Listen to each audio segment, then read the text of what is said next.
با نام الله بخشاینده مهربان. السلام علیکم و رحمت الله و برکاته. تماشابینان عزیز، مخلصان شبکه قرآن دستورالعمل، شبکه دانش و سنجش، هر یک شما را خوش آمدید میگم.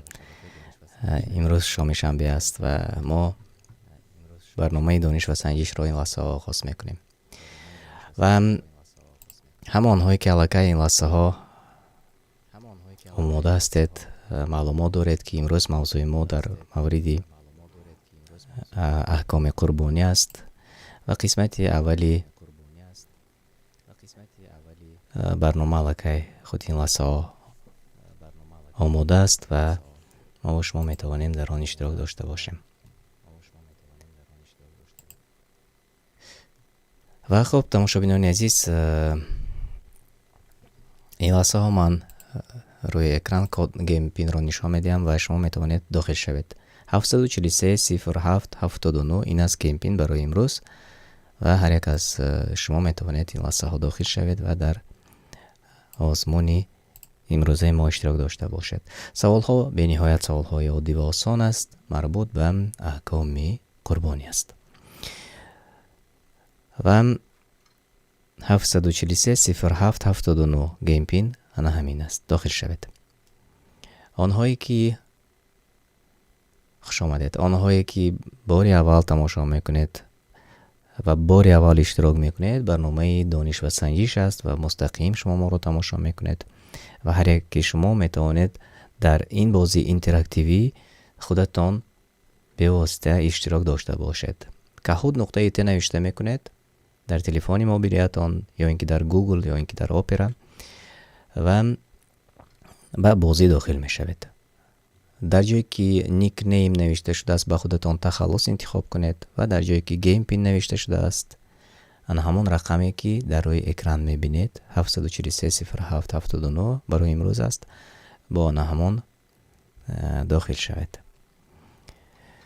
خیلی خوب، من میبینم که علاقه 7 نفر به قسمت اول وارد شدن و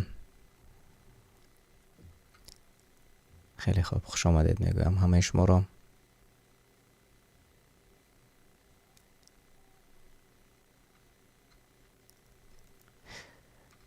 و بیایید قسمت اول را آغاز میکنیم. تماشابینان عزیز، آنهایی که دیرتر داخل میشوند شاید در قسمت دیگری برنامه ما اشتراک داشته باشند و اگر نه شما میتوانید با نوشته کردن انا همین گیم پین به بازی داخل شوید.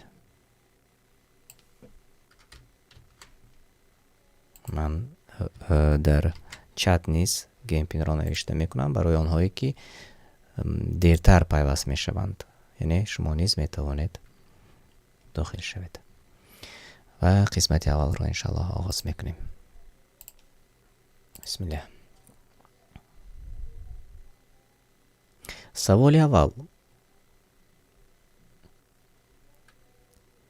ثواب عملی قربانی کدامی از این هاست؟ از آن وریانت هایی که شما میبینید. انسان از والدینش راضی می شود، ثواب قربانیش به گذشتگان می رسد، شکر همسایه ها را به جا می آورد و یا انسان را به آفریدگارش نزدیک می کند. کدامش درست‌تر است؟ ثواب عملی قربانی کدامی از این هاست؟ خیلی خوب، خیلی خوب. یک نفر تنها همسایه ها را انتخاب کردند، اما اکثریت جوابی درست گفتند. بله، انسان را به آفریدگارش، به الله تعالی نزدیک می کرده است، ثوابی قربانی کردن و انا همین جوابی درست بود و اکثریت جوابی درست دادند. آنهایی که در جای اول هستند ابو عبدالله، علی آیت الله، طایب صالح و قاسم مادلیان. دوام میدهیم. سوال 2: آیا مرغ قربانی کرده می شود؟ البته می شود. نه، مرغ قیمت باشد می شود و یا نمیدانم کدامش درست است. آیا مرغ را قربانی کرده می شود؟ خیلی خوب و جوابهای درست آمده رسید برای ما. این لحظه ها از جانب 8 نفر. نه، نمی شود. مرغ را همچون قربانی کرده نمی شود. و خیلی نفران در چت مانی جوابهای درست به ما روان کردند. آنهایی که نه گفتند بله جوابهای شما درست است. دوام میدهیم. آنهایی که در جای اول هستند شما روی اکران میبینید. قربانی کردن حتمی است؟ سوال. با کمبغل نیز مجبوری؟ وریانت ها. تنها از 40 ساله بالا باشی بد، اگر توانایی داشته باشد. بله، همگان تا آن دمی که من سوال را خواندم همگان الکی جواب ها را گفتند. خیلی خوب.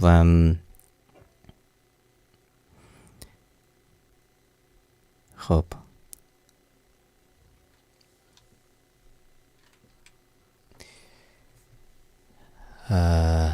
دوام میدیم. تماشابینان عزیز، بیایید ببینیم که او در پیش هستند. ابو عمر آیت الله، ابو عبدالله قاسم عادلیان طیبه صالح به همه 3 سوالهای ما جوابهای درست گفتند. خیلی خوب. 4. موافق حدیث قربانی کننده از کی موی سر و ناخن نمیگیرد؟ از روز اولی ذوالحجه بعدی رمضان تا قربان 10 ذوالحجه، یا اینکه یگان بار نمیگیرد یا نگیرد. کدامش درست است؟ موافق حدیث قربانی کننده از کی موی سر و ناخن نمیگیرد. خیلی خوب. و 8 نفر جوابهای درست گفتند. بله، از روز اولی ذوالحجه آن نفری که قربانی میکند، یعنی نیت قربانی کرده است، موافق حدیث موی سرش و ناخنش را نمیگیرد و این جوابی درست بود. ما سوال ها را شرح نمیدهیم چون همه جوابهایی که قانع کننده است و قریب همین هر سال یک سوال و هر سال یک جواب و اون جواب از دورانی رسول الله صلی الله علیه و سلم باقی مانده است تا امروز و دیگر نمی شود. یعنی احکام قربانی همیشگی یک است. و ما شما دوام میدیم. تماشابینان گرامی، آنهایی که در جاهای اول قاسم عادلیان طیبه صالح، ابو عبدالله علی و موحد، همچنین حارثه نیز در جاهای نمایان هستند، مبارک باشد. بوزی قربانی میکرده باید چند ساله باشد؟ 3 ساله بالا، 1 ساله، 3 ماهه و یا 10 ساله بالا. اگر بوز را خواستند قربانی کنند، بوز باید چند وقته باشد؟ و 8 نفر جوابهای درست گفتند. بله، 1 ساله. یعنی از 1 ساله پایان نه. بوزی قربانی میکرده باید 1 ساله باشد، نه کم از 1 ساله. و 8 نفر جوابهای درست گفتید. ماشاءالله، خیلی خوب. هم میبینم که جوابهای درست باز آمده رسید به ما از جانب محیدین همین جانف، همچنین علی عمر. خب، عبدالله درست گفتید. آنهایی که در جاهای اول هستند روی اکران شما میبینید قاسم عادلیان طیبه صالح، ابو عبدالله و موحد. دوام میدهیم. و حارثه نیست. گوسفند قربانی چند وقته باید باشد؟ گوسفند فقط 1.5 ساله، تنها 3 ساله، 3 ماهه و یا 6 ماهه، کدامش درست است؟ گوسفندی قربانی میکرده باید چند وقته باشد؟ کدامش درست است از آن وریانت هایی که شما میبینید؟ خیلی خوب. و 6 نفر جوابهای درست گفتند. بله، 6 ماهه. همچنین در چت نیز من نگاه دارم که خب فروخ محمودوف درست گفتید، اسماعیل درست گفتید. خیلی خوب. جندالله شما نیز درست گفتید، عبدالله هم درست گفتند. ماشاءالله، اکثریت از شما خیلی خوب میدونید احکامی قربانی را. و ما دوام میدهیم. آنهایی که در جاهای اول هستند شما میبینید روی اکران. ماشاءالله، قاسم عادلیان در جای اول هستند. تبریک میکنم شما را. واقعا رقابت خوب رو من این لحظه نگاه دارم، مشاهده دارم. سوال 7. گاوی قربانی چند ساله قبول نیست؟ سوال را درست خوانید. گاوی قربانی چند ساله قبول نیست؟ از 4 ساله بالا، از 5 ساله بالا، از 2 ساله پایان یا اینکه از 2 ساله بالا. گاوی قربانی چند ساله قبول نمی شود چون قربانی. خیلی خوب. فعال هستید تماشابینان عزیز، ماشاءالله.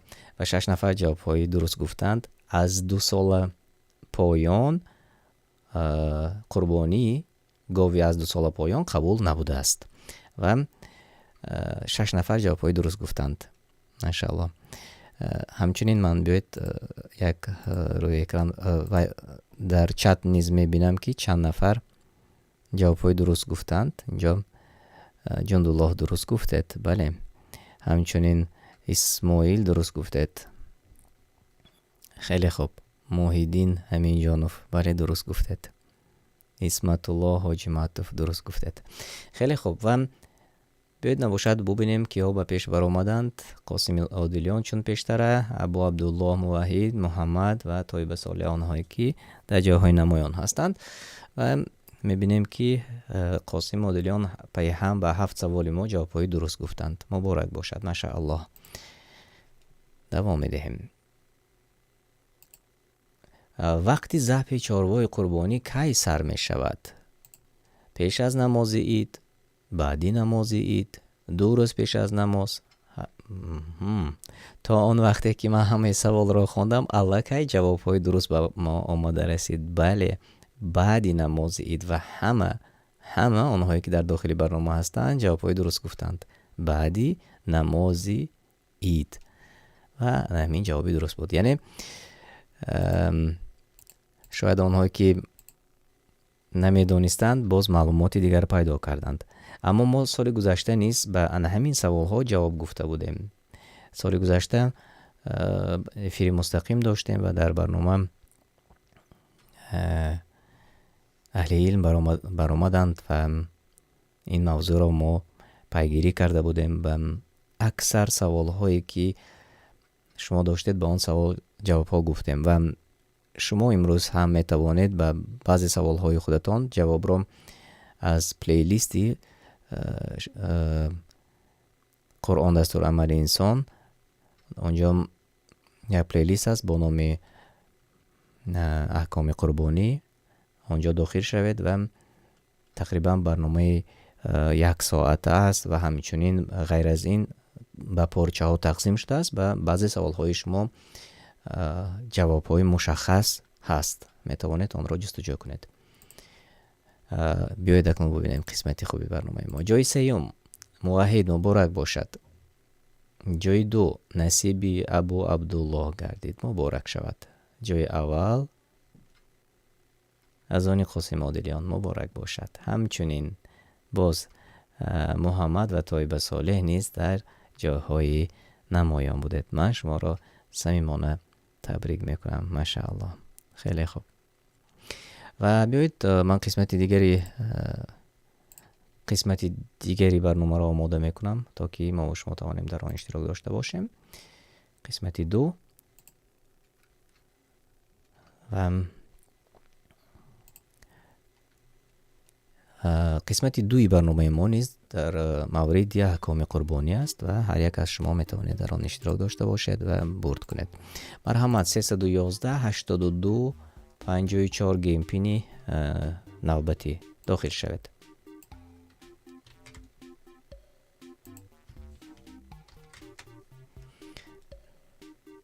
خب مرحمت داخل شد.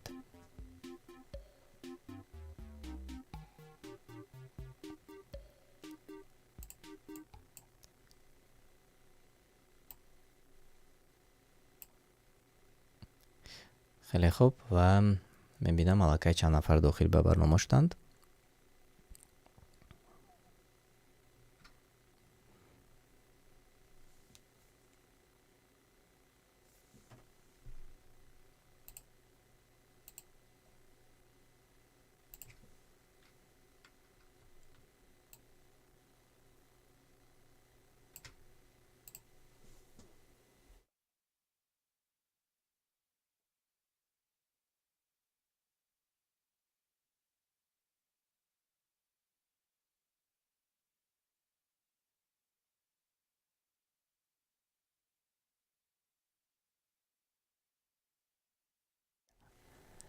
خب ما میبینم که تقریبا 10 نفر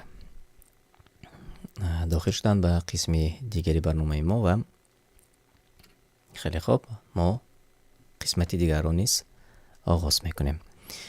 آنهایی که داخل شدن نتوانستید کهود نقطه ایت نوشته کنید و جایی که گیم پین نوشته شده است آن همین گیم پینی که روی اکران میبینید آن رو مینویسید و در جایی که نیک نیم نوشته شده است با خودتان تخلص انتخاب میکنید و داخل به بازی میشوید. بسم الله. سوال اول: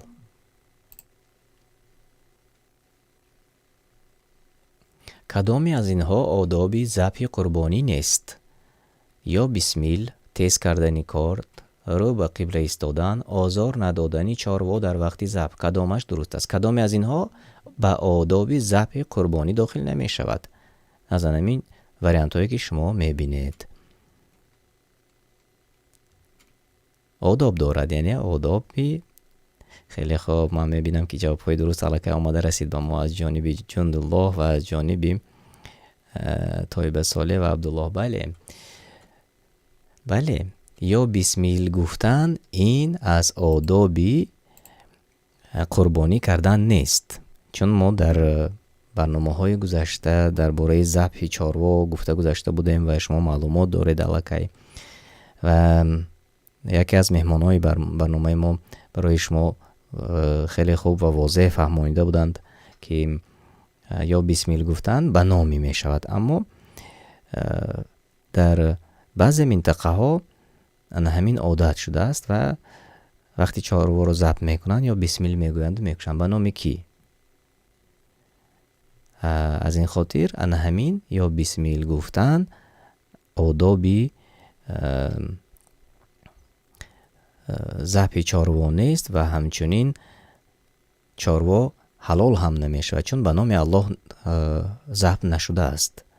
هر چاروایی که ذبح کرده می شود و تا اینکه حلال باشد به نام الله باید ذبح کرده شود، غیر آن حلال نیست. و در این موضوع البته ما یک برنامه وسیع هم داریم، شما می توانید در شبکه قرآن دستور عمل انسان جستجو کنید و معلوماتی پوره را از آنجا گیرید. اما رو به قبله ایستادن، تیز کردن کارد و همچنین آزار ندادن چاروا در وقت ذبح، این به آدابی ذبح کردن چاروای قربانی داخل می شود. و خب بیایید ما دوام میدیم با شما، بیایید ببینیم که در جای اول هستند. مثل پیشتر قاسم عادلیان، حارثه طایب صالح و ابو عبدالله موحد، آنهایی که در جاهای نمایان هستند. سوال دیگر: گوشت قربانی چه خیل تقسیم می شود؟ 2 تقسیم می شود، 6 تقسیم می شود، 2 تقسیم خودی قربانی کننده نمی خورد، یا اینکه 3 تقسیم می شود؟ کدامش درست است؟ گوشت قربانی را چند تقسیم می کنند؟ و بله، 9 نفر جوابای درست گفتند. بله، 3 تقسیم می شود. همین جوابی درست بود. همچنین علی عمر جوابی درست گفتند، جندالله، عبدالله جوابای درست گفتید. خیلی خوب، علی کمالوف، اسماعیل درست گفتید. آنهایی که در جاهای نمایان هستند شما روی اکران میبینید. کدامی از اینها در تقسیم گوشت قربانی نادرست است؟ خودش چیزی از قربانی نمیخورد، قسمی صدقه می شود، قسمی به نزدیکانش داده می شود، قسمی برای قربانی کننده. کدامی از این وریانت هایی که شما میخوانید نادرست است؟ کدامی از این وریانت هایی که شما در پایان میبینید نادرست است؟ بله، من میبینم که در چت ما همان هایی که فعال هستند جواب های درست گفتند. ماشاءالله. خودش چیزی از قربانی نمیخورد، همین نادرست است، چون ما خورد بودیم و از نادانی بعض بزرگسالان نادان همین نادانی رو برای ما نیز تعلیم میدادند، میگفتند که قربانی کند خودش نمیخورد و دیگر رو تقسیم میکند. و همین آمده انسان هایی که خودشان نادان هستند باز نادانی را به فرزندانی و اولادانی خودشان تربیه کردند و بدون یگان دلیل این گونه سخن را میگفتند. یعنی قربانی میکند و خودش نمیخورد. البته چنین نیست. قربانی را میکند و 3 تقسیم میکند و یک قسمی صدقه میشود به کمبغالان و یک قسمی را به نزدیکانش پخته میدهد و یک قسمی دیگرش را برای خودش ذخیره میکند. و در این باب باز در شبکه استادان از نجم تیوی آنها نیز یک برنامه خیلی جالب نوار دارند. شما میتونید آنجا تماشا کنید که بعضی دلیل ها نیز آوردند. از این خاطر این برای همان هایی که شاید امروز هرچند که در اویله گویا به خودشان مسلمان به دنیا آمدند، گویا مؤمن و مسلمان هستند، اما معلومات های عادی و مقرری را اکثر از ما و شما و از نزدیکان ما و شما نمیدانند و این یک برنامه کوتاه هست و کوتاه فهمانیدن است و انشالله برای آینده ها نیز درس عبرت خواهد بود. چون وقتی که در یک محیط اسلام دور شود یا اینکه مسجد ها محکم شود و یا در همان مسجد ها تنها آنهایی که خودشان از هیچ چیز بیخبر هستند بیایند، آنهایی که اهل علم هستند خواندند و دانش را گرفتند و قرآن و سنت را آموختند، آنها در آنجا مردم را تعلیم نمیدهند، همون محیط ویران می شود. چون ما چندین سال محیط شوروی داشتیم و در محیط شوروی اکثر بزرگان ما از احکام عادی اسلام دور شدند و خطا فهمی ها خیلی زیاد شد و مردم را، فرزندانشان را بعضی چیزها را نادرست تعلیم دادند. از این خاطر آرزو میکنیم و امید میکنیم که اهل علم، آنهایی که قرآن و سنت را آموختند، آنها در مکانهایی که تعلیم فرزندان می شود، در مسجدها آنها پیش صف می شوند و آنها آزادانه می توانند که دیگران را تعلیم و تربیت دهند. ما این را امید میکنیم و دعا میکنیم. خب تماشاگران عزیز، بیایید دوام دهیم. آنهایی که در جایهای اول هستند شما روی اکران میبینید و طیب صالح به همه سوالهای ما جوابهای درست کردند.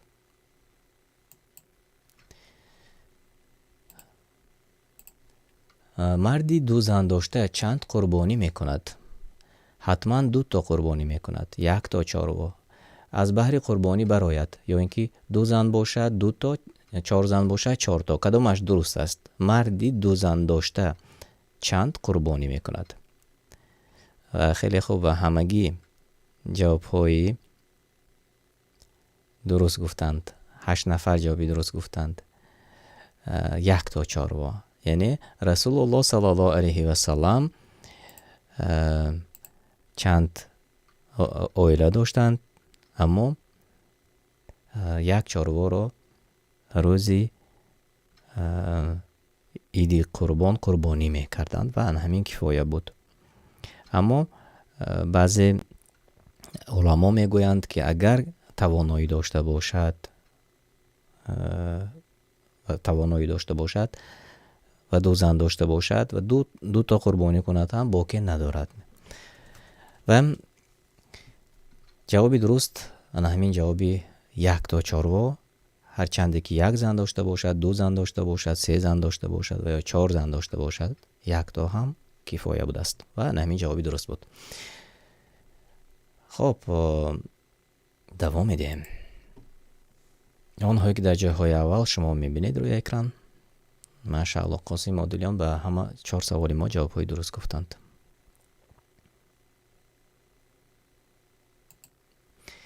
5. آیا به جای قربانی کننده کسی دیگر وکالت داده می شود که ذبح کند؟ یعنی یگان نفر را وظیفه دار کنیم که قربانی کند؟ نه، نمی شود. بله، اما خودش کند افضل تر. حتما باید قربانی را صاحبش ذبح کند. نمیدونم کدامش درست است از آن وریانت هایی که شما میبینید. آیا به جای قربانی کننده کسی؟ خیلی خوب، من تو سوال رو خوندم الکی جواب ها آمده رسید. ماشاءالله. رمضان پرفیض درست گفتید شما. طایبه صالح، محمد مهدی درست گفتید، عبدالله درست گفتید. خیلی خوب. بله، اما خودش کند افضل تر است. یعنی قربانی کننده، شخصی قربانی میکرده میتواند یگان نفر را وکیل انتخاب کند، چون رسول الله صلی الله علیه و سلم چندین سال مال را خودشان ذبح کردند، اما سال بود است که به علی رضی الله عنه را وکالت دار کردند که به جای رسول الله صلی الله علیه و سلم چاروا را ذبح کند و با همین دلیل چاروا را ذبحش را به دیگر کس وکالت کرده می شده است و البته آن نفری که وکالت را به عهده گرفت باز بعضی آداب دیگر را رعایت می کند، از نام آن همان نفری که برای وظیفه دار کرده است قربانیش را به جا آورد. و خب بیاید اکنون ببینیم که به پیش برآمدند. ماشاءالله. اینجا عوض کنی و رقابتی، به قول رقابتی خیلی شدید و رقابتی خوب رفته ایستاده است بین چند نفر فعالانی برنامه دانش و سنجش. اینک دوام میدیم. میتوان گوشت را از قصاب مقدار یک گوسفند خریده تقسیم کرد. یعنی از قصاب گوشت را خریده میتواند تقسیم کند انسان. نه، این قربانی نمیشود. فکری عالی. اگر قصاب خیلی خوب. خیلی خوب و همه جواب های درست گفتند. نه، این قربانی به قربانی داخل نمیشود. یعنی این قربانی نمیشود. در چت نیست همه تقریبا جواب های درست گفتند. میبینم که همه جواب های درست گفتند. بله، قربانی کردن یعنی ذبح کردن چاروا و در انتخاب ذبح چاروا نیست. هر کسی که خب بخیل نیست و باید که مال خوب را انتخاب کند. یک چیز را در دوران گذشته نیست من میدونم که رعایت میکردند. یعنی یک قسمتی احکام قربانی را رعایت میکردند و یک قسمتی دیگرانه. چی را در نظر دارم؟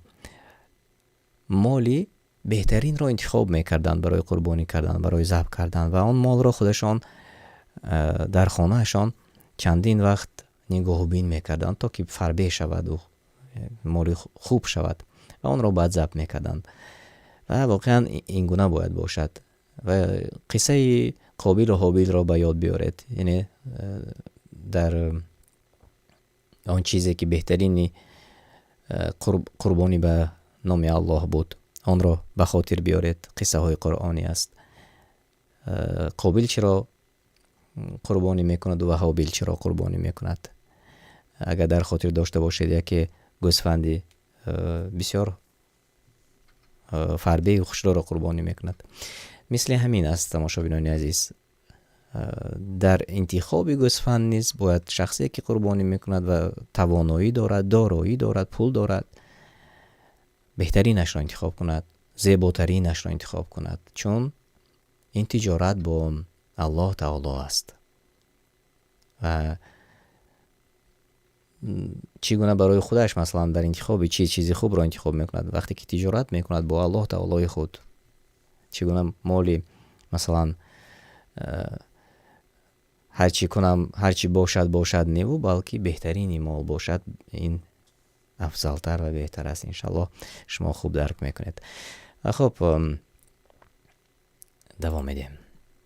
آنهایی که در جاهای اول هستند تماشابینان عزیز شما روی اکران میبینید.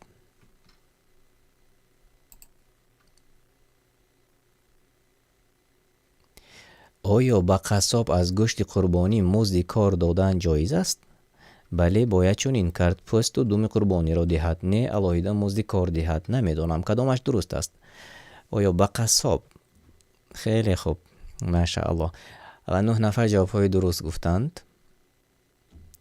نه علاهیده مزد کار دهد به قصاب، یعنی قصابی که میباید و مال شما را برای ذبح کردن برای شما کمک میکند، بوای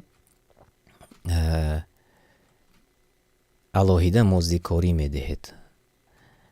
و بسیار شرح نمیدیم چون دوامش باز یک سوالی به این مانند نیست داریم. تماشاگران عزیز بیایید ببینیم که در پیش هستند. طیبه صالح، حارثه، قاسم، عادلیان، محمد، موحد، آنهایی که در جاهای نمایان هستید.